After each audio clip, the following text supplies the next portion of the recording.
Yeah.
Mic check.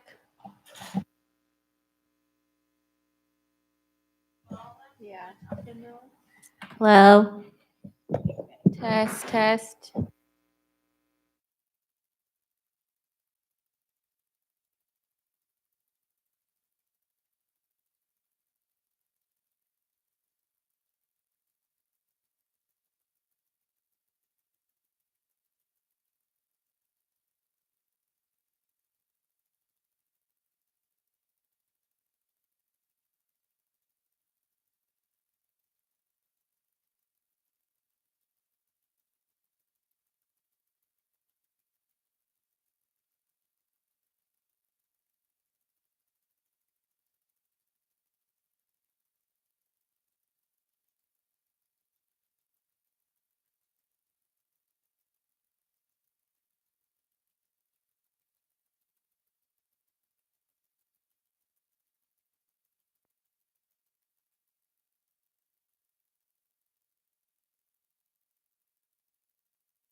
Good evening. I'd like to call to order the Dana Point City Council meeting of Tuesday, February 18th. Madam Clerk, would you please call the roll? Thank you, Mr. Mayor. All members of the City Council are present. Thank you very much. Mr. City Attorney, do we have a need for a closed session? Yes, Mr. Mayor, we have one item this evening. It's a conference with legal counsel as a result of existing litigation pursuant to Government Code Section 54956.9D1. We have one case to discuss. It's the matter of the City of Dana Point versus the Sunshine Group, also known as the Seaside Inn, Orange County Superior Court, case number 3020170091590. That concludes my report. Thank you very much. We will recess to closed session until 6 PM.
Good evening. Welcome to the Dana Point City Council meeting of February 18th, 2020. We will now reconvene our meeting. We will begin tonight with the Pledge of Allegiance led by Council Member Deborah Lewis. Please stand, face the flag, repeat with me. I pledge allegiance to the flag of the United States of America and to the republic for which it stands, one nation, under God, indivisible, with liberty and justice for all. Thank you. If you please remain standing for the invocation. The invocation this evening will be provided by Orange County Sheriff's Department Chaplain Serena Cummins. Thank you. Would you please join me in prayer? Dear Heavenly Father, it's a privilege to come before you collectively in prayer and to worship you individually as we choose. As the City Council meeting begins here this evening, please fill this place with a spirit of cooperation, respect, wisdom, and efficiency. We thank you for the leadership that you have set in place to lead this city and for the members of the community that are present here this evening. I pray specifically for the city's law enforcement officers and all first responders and ask for your hand of protection to be over each of them as they continue to serve and protect the city of Dana Point. May our gratefulness and appreciation of one another be evident here this evening. It's in your name we pray. Amen. Amen. Thank you. Please be seated. Okay. All right. We do not have any presentations or proclamations this evening, so No, we will Mr. come to the Right. reading of the ordinance titles. Madam Clerk, do we have any ordinance titles to read? No, Mr. Mayor. Thank you. Is that what you wanted to tell me? Okay, thank you. All right, that brings us now to the consent calendar. All matters listed under the consent calendar are considered to be routine and all will be enacted by one roll call vote. There will be no separate discussion of these items unless members of the City Council, the public, or staff request specific items be removed from the consent calendar for separate action. Madam Clerk, do we have any items to be removed by the public? No, Mr. Mayor. Thank you. Mr. City Manager, are there any items to be removed by staff? No, sir. Do I have any items to be removed by council? Going around, the answer appears to be no. Very well. I will move the recommended actions on the consent calendar. Second. All right, we have a motion and a second. All in favor, say aye. Aye. Opposed? That passes unanimously.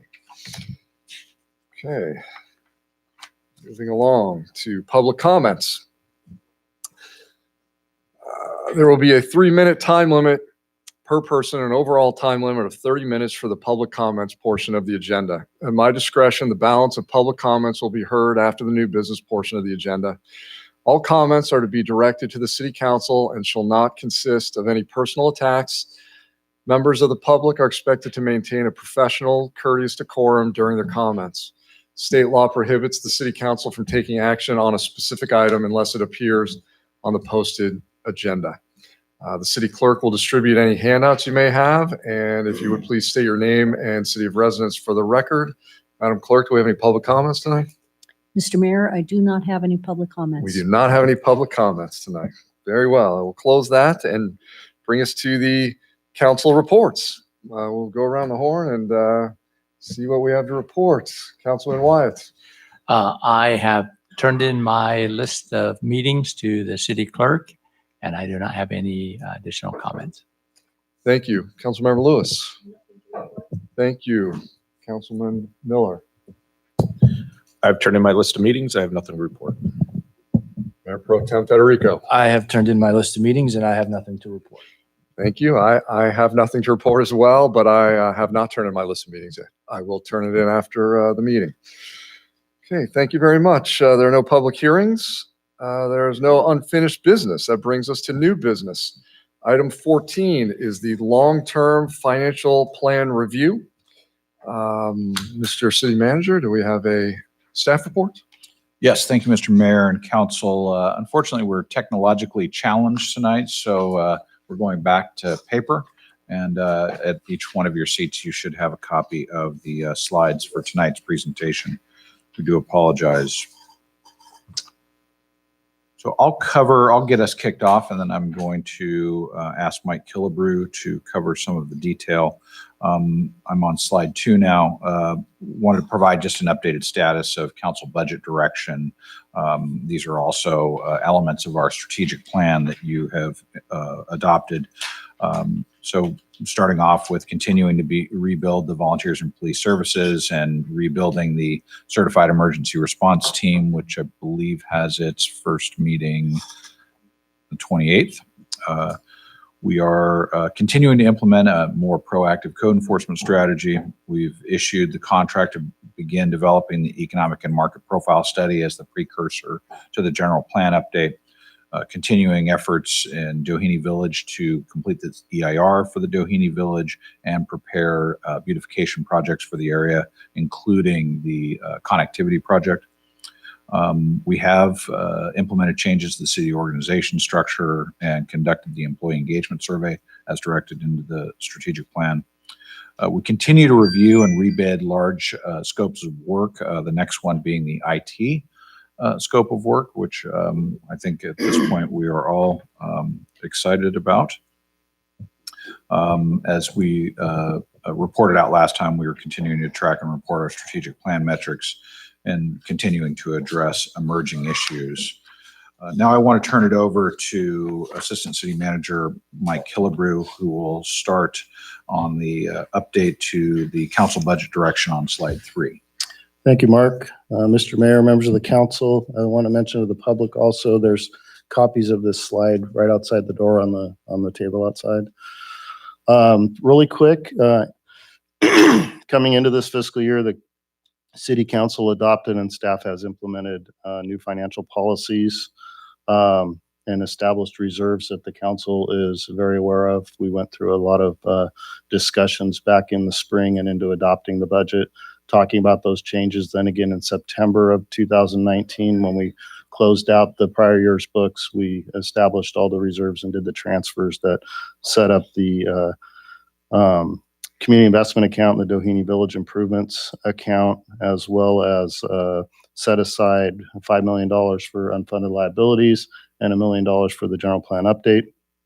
I do want to mention that staff is continuing research on the pension liability section 115 trust. We've gone through the CalPERS offerings. We've met with a firm called PARS, and we're setting up a meeting with another firm, PFM, and at that point we'll bring back some discussions for the Financial Review Committee prior to coming and discussing with City Council. And obviously updated the long-term financial plan coming into this year's budget, and it is a continuous process now that we have a financial policy requiring one. In the long-term financial plan policy, Council Policy 229, we are required to do this annually. Tonight is kind of a general discussion update, but when we come in June for any potential amendments to the fiscal year 21 budget that starts July 1, we will also be bringing back a formal long-term financial plan. It's the bigger document that you see in our budget book this year. We'll update all the numbers and discussion in there. It requires, the long-term financial plan policy requires that we project out revenues and expenditures at least 5 years. We've kind of I've taken it out an extra year. We're out through, in this discussion, fiscal year 27. I wanted to see on the back end of that time frame, particularly impacts related to the trolley program and potential loss of continuing grants for that, but also getting Matt and the Public Works folks to fully implement the City Council's new strategy with our capital improvement program funding, and particularly with our streets. The updates are also supposed to incorporate the implementation of strategic plan goals, which we're doing. It includes the general fund, but our modeling includes all the city's funds. So even though it's not required, we're still doing it because there's play particularly toward the capital improvement program where funding's coming from different grant funding sources. So it just made sense to include everything. It's supposed to include meaningful analysis of key trends and conditions, which I believe we've done. Must be structurally balanced. Has to consider long-term liabilities, which we're doing, particularly with our pension And then also utilize assumptions that are neither too conservative nor too optimistic. And over the last 2 years, I have become less conservative in my projections, but I'm nowhere near aggressive. So with that, if you want to turn to slide 5. As it stands right now, and I'll talk about the assumptions that went into this, the revenue line is staying above the expenditure line. And the important part in these projections is talking about the assumptions and then following on with that, the risks. So we'll go ahead and switch to slide 6. As you are all aware, the city is heavily dependent on transient occupancy tax. It makes up roughly 32 to 33% of our budget in any given year. I am including, again, a slight reduction from last year's actual TOT tax collections to this year's TOT tax collections, which is still looking like it's going to come in pretty comfortably above budget. And I'm still dropping it next year because I still think there's going to be a eventual recession when it comes to our hotel industry, and knock on wood that it doesn't. But I think it's prudent for us, knowing that a third of our revenues are coming from this source, that we're still remain somewhat conservative on it. Looking out all the way through FY27, I've put only a 1% increase on the base for our existing hotels. And then on top of that, we layer in the potential for the additional hotels, the Wave Hotel. One of the things I've done in these projections is pushed it out a year. It hasn't started yet. I'd hoped they would put a shovel in the ground late last summer, and they haven't done that yet. So I pushed it out a full year, not just the 7 months. It's later than I had anticipated. And then also pushed out the 90 key hotel that's entitled out on the Headlands Point, that is dependent on the Wave Hotel getting built and the youth hostel opening. And then I also pushed out a year the potential for the second hotel down in the harbor. So I've gotten more conservative with my hotel revenue projections than I had been 9 months ago when we adopted the current strategic plan. Property tax and in lieu property taxes are very solid. Our assessed valuations, which the 1% property tax is charged on, is well below actual market value. So I've got the 2% base is pretty well guaranteed. Even during the Great Recession, we didn't see a hit to our property taxes because that assessed valuation is so much lower than the market value in Dana Point. And then with new development, with the Raintree development and other stuff going on, that it's pretty comfortable that we're going to hit a 3% growth rate on the property tax, and the in lieu is driven off of that same assessed valuation growth.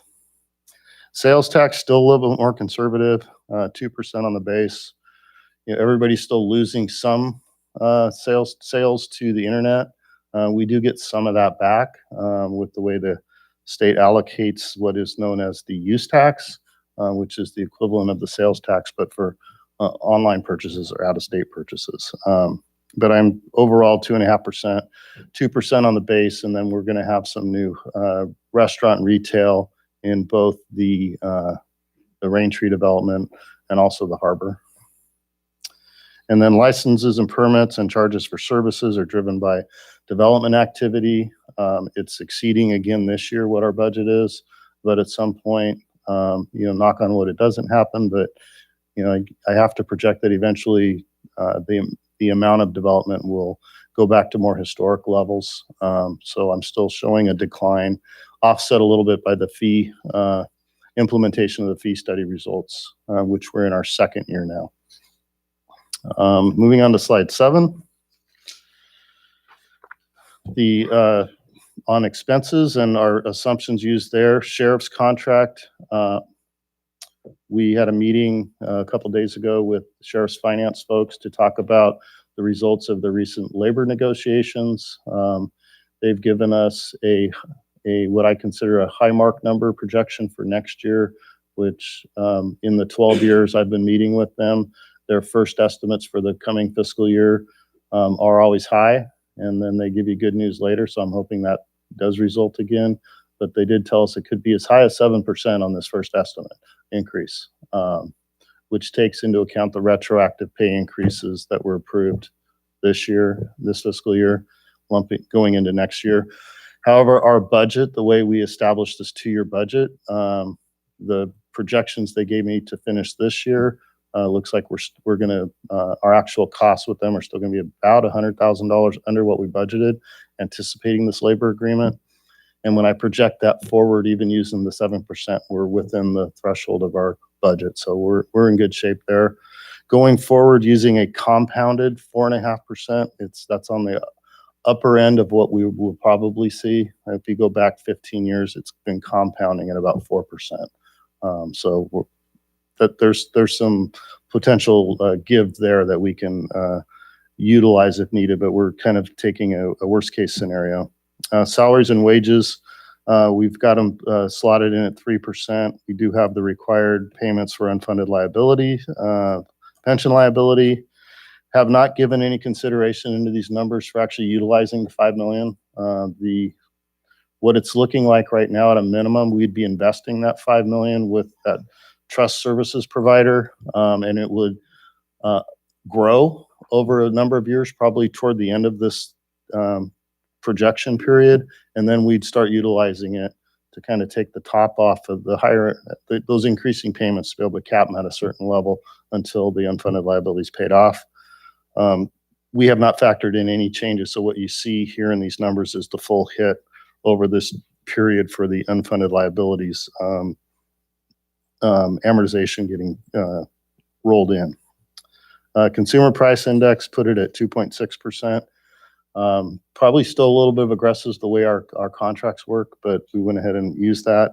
General cost growth. One of the other things I want to kind of get a little technical when it comes to budgeting is, Mark and I are in agreement that we don't always push and say, just increase every department's budget. We do scrutinize these. So if we were to put a 3% CPI in here, I think this also helps us to manage how we're looking at operations and always looking to get more efficient instead of always just saying you're going to get that money next year. And honestly, it's a pretty small piece of the overall budget when you're looking at the sheriff's contract and personnel costs. When you look at the rest of it, and whether it's 2.6 or 3%, the numbers are really relatively de minimis.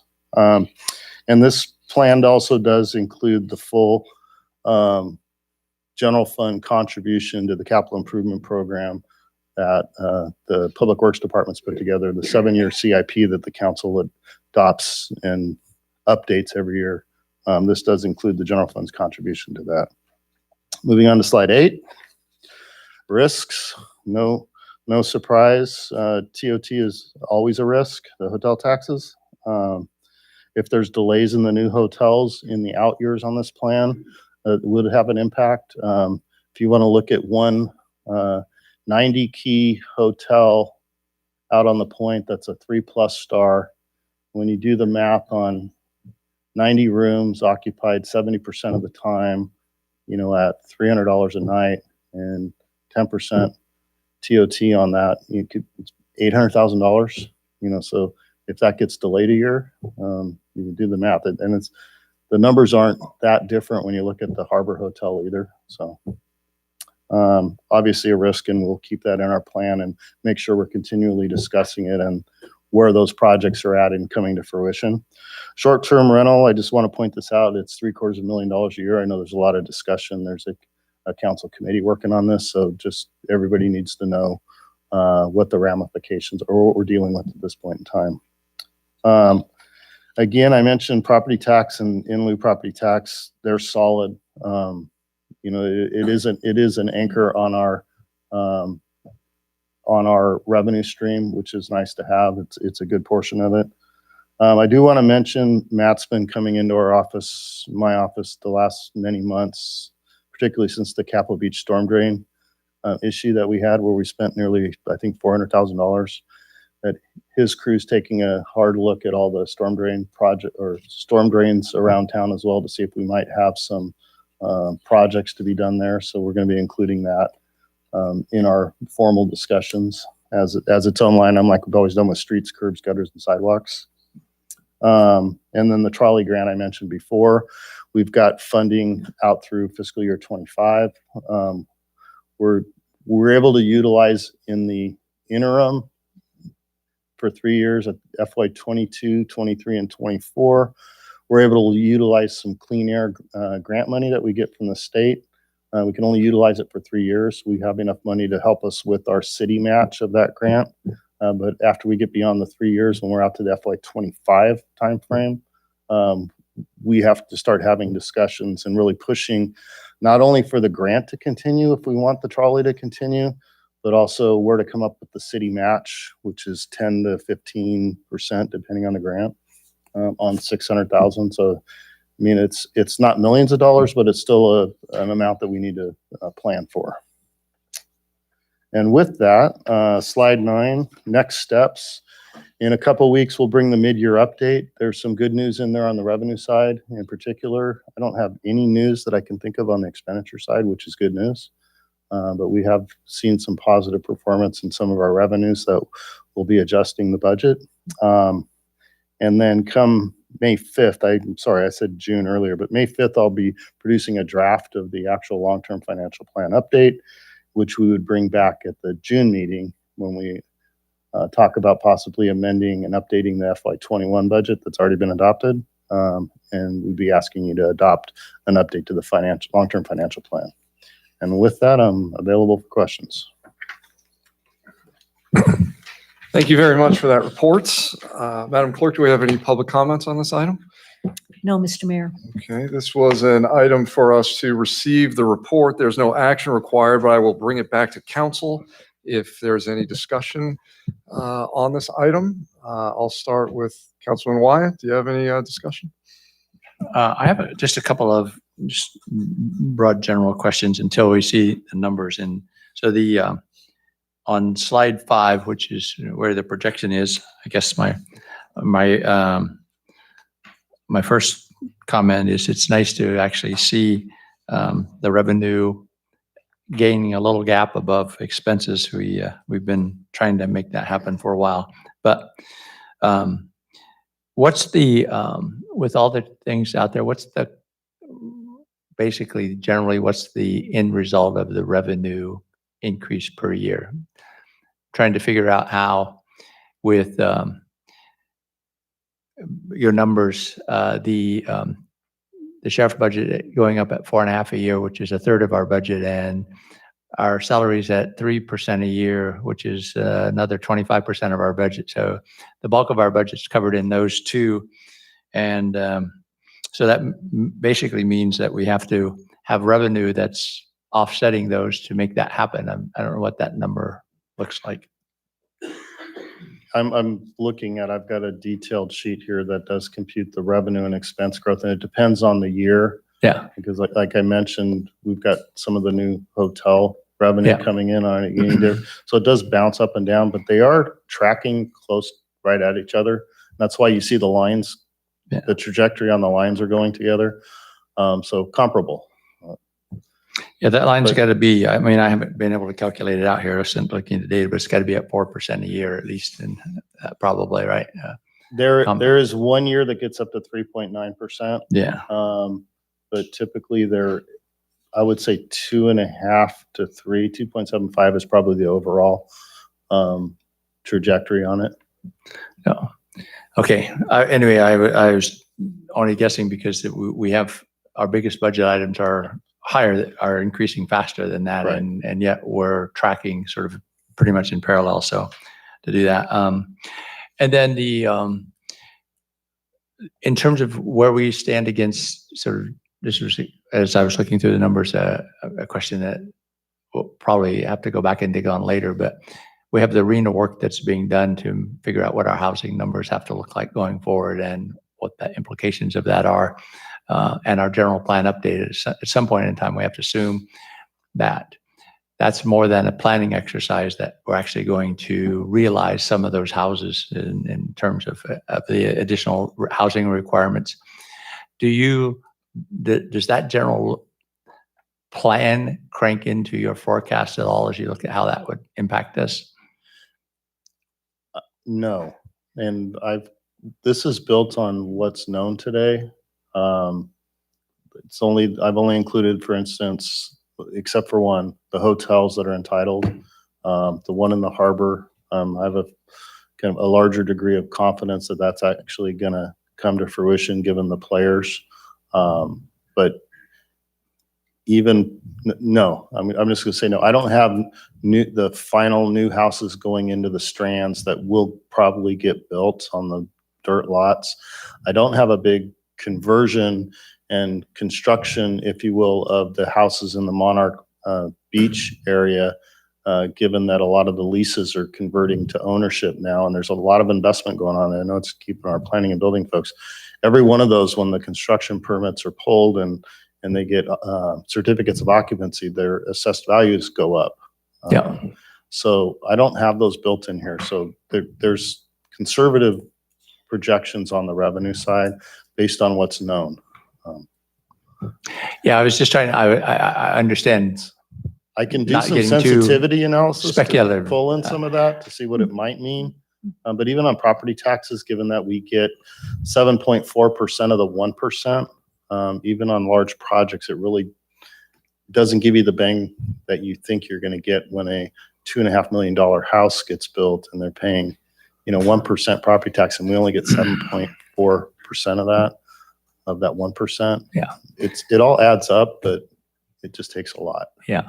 I was just, as we look at where those numbers were going and what we're being asked to make sure we can accommodate in housing, that there's a lot of new construction that would have to happen to make that. And ultimately, I guess we'll see it in property tax more than anything.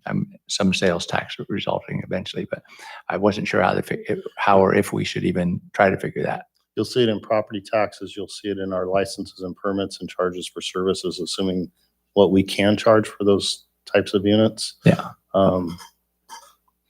Okay. Anyway, I was just thinking about what we are being asked to commit and what the implications are to us in both expenses and revenue. And I guess it's a little early to speculate on those, but we'll have to figure that out when we're going through the study that's coming up. I mean, that's part of what the study is going to hopefully help us do, right?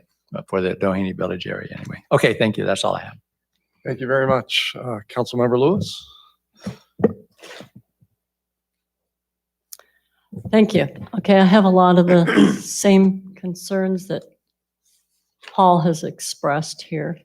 So I'm looking at page 5, the graphs, and I see that looks like fiscal year 22, fiscal year 23 were expenses and revenues seem to be on the same line, give or take, who knows.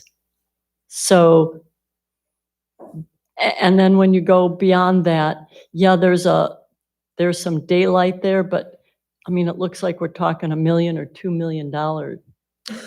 The daylight you see is really when I've got projected in 25 and 6. Yeah.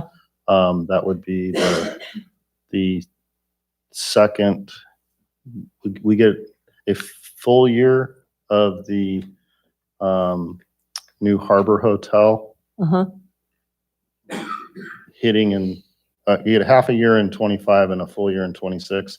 That's really the daylight there. But if you go out beyond that, and we're still using the assumptions of 4.5% on sheriff's contract and 3% on wages, then you'll see that come back down again. Why you see it close in 22 is every 11 years, given the calendar, there's an extra pay period in that fiscal year. So normally we have 26 biweekly pay periods, but every 11 years, the calendar catches up with us. And so I would kind of look at it as a one-time expense, but there is a little over $250,000 of extra payroll going through in that year. And then I pushed out the Wave hotels. So you're not seeing what you would have seen last year in FY23. Yeah, and 23 on the graph looks like 22. Yeah, well, 22 is actually at this point, and this isn't what we will bring when we update the long-term financial plan, because I have a requirement that says it has to be balanced. Well, it says balanced over the term, but we want it balanced every year. Right now in FY22, and the numbers you're looking at, there's $110,000 shortfall in 22. and there's only an $17,000 quote surplus in 23. And then the It's 20, virtually balanced, but we'll make sure that it gets balanced on that. and the 24, 25 further. It looks like a million, 2 million. It's going to be fleeting daylight because of what we have with the sheriff's contract and with Okay. right now plugged in for personnel costs. And so the Harbor Hotel will come on, but I think- want to go one step further. Okay. I've also only got 1% growth on the TOT. I've got, just the baseline growth on property taxes plus 1% for new development. So those are also fairly conservative. And as Okay. time goes on and I have an actual that's bigger, then when we go forward from that actual, the numbers go up. So okay. And I'll echo Paul here. We just got this. So I haven't really had a chance to look at it, and in June, we'll look at this more in depth, but I just want to kind of record some of the things I am concerned about. The base, we look at our assumptions and risks for revenue versus expenses. And as Paul mentioned, our assumption is that the revenue is going up 1% on our base growth here. And our 75% of our expenses are going up 4.5% or 3%. And our $5 million pension liability, that unfunded pension, that's going up too. I understand there'll be some unknown number at this point that we'll get in terms of. we've got the schedule that goes all the way out through it being paid off, I believe in 2043. Right. We've got that schedule. I've got the actuals projections in here through FY 27.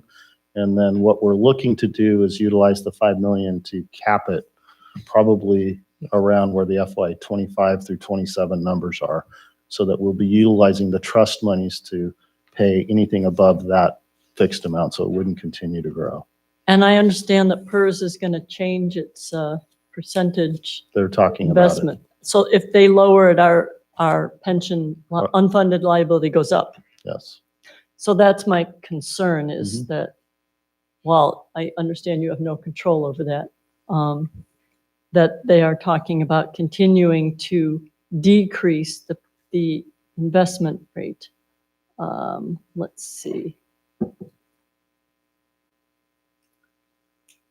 And this fully funded 7-year capital improvement program, so that comes out of our general fund into our capital fund. It's It's- a mix of funding sources.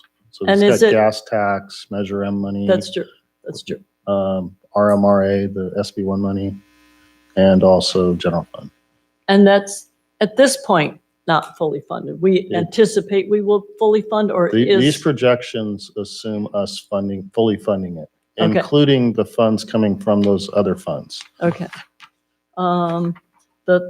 The short-term rental you talked about, that's gross income, right? It does not take into account what it costs us to actually get that income, because all income has some offsetting expense. Right. We've got So we don't portion really, of a code enforcement officer. We've got a contract with the 24/7 monitoring. Obviously, some of our staff time processing yeah. receipts. And that will go up if we actually start monitoring and enforcing. But we don't actually have a net number. This is gross, right? This has both the revenue we get from the short-term rentals, and it has the expenses also. that When we're you spending. threw out the $750,000, is that That's the net revenue. or That's the gross? revenue. That's just gross revenue. That's revenue. Okay.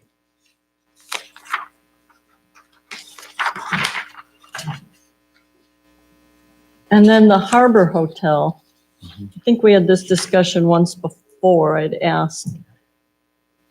We get sales tax from the retail at the harbor, right? Mhm. And TOT. Yes.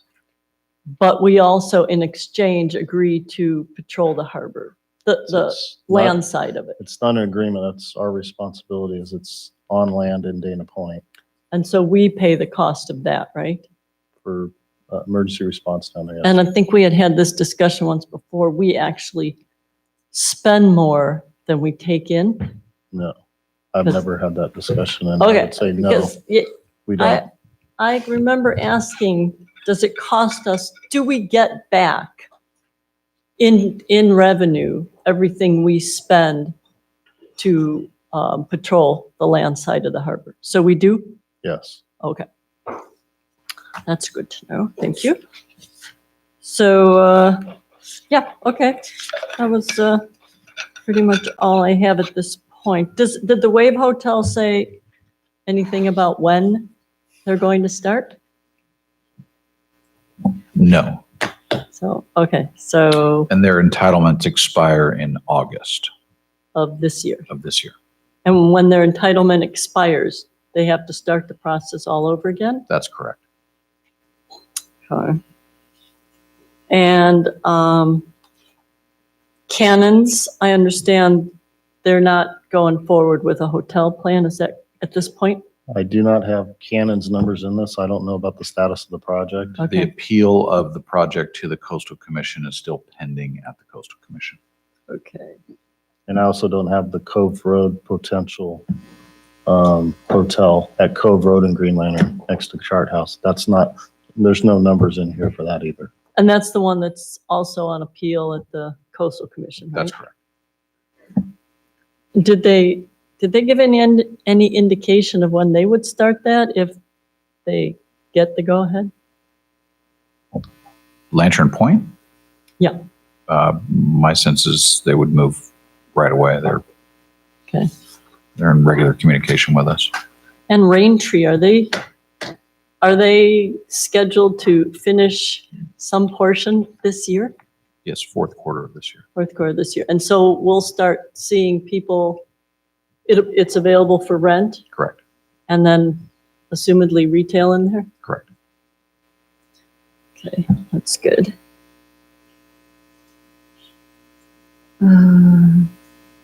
Implementation of full 2% classic employee contribution toward unfunded pension liability. Could you just explain that a little bit? Because I don't think people really understand that. In the last negotiations with our represented group, which is a little bit less than half of our workforce, they agreed to phase in picking up some of the pension costs. So it started with a 0.5% July 1 last year. We get a 0.75% additional, so it'll be 1.25% as of July 1 of this year. Am I off a year? Anyway, and then it'll phase in a year later with a full 2% contribution toward our pension costs coming out of employees' paychecks, as long as we have an unfunded liability. So the negotiation now is that the employees pay classic employee Yes. being, Employees that were in CalPERS prior to January 1, 2013. okay, So we have, out of our 61 filled positions, or 60 filled positions, we've got 36 that are classic employees and 24 that are newer to the system as of January 1 of 13 that contribute 50% of the cost. So they're already by legislation have to contribute 50%. okay, so this 2% classic employees, they will pay that toward the 5 million? They Unfunded are or paying it. going forward unfunded? As long as we have an unfunded liability. They've already been contributing 7%, so this is adding on, going up to 9% Okay, of our pension costs. okay. Let's see.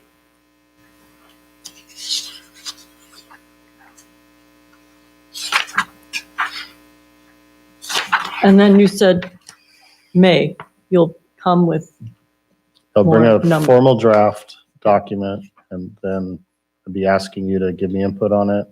And we'll bring it back hopefully for the June meeting for a formal adoption of the updated long-term financial plan. thank you. Thank you very much. Councilman Miller. Thank you, Mr. Mayor. Mr. Killebrew, if you go back to slide 5, I just have a quick question. I think a lot of this has been covered. You are including the short-term rental revenues in fiscal year 20, in all of these, correct? Yes, correct. And so If something were to happen with our short-term rental ordinance and we lost that revenue, we'd be about another $750,000 below this, and we'd actually see crossing of these lines more substantially, correct? By $750,000. And $750,000, and our largest expense is our sheriff contract. That would equate to about, what, 3 deputies? Currently, yes. And so, okay. All right, thanks. Thank you. Mayor Pro Tem Federico?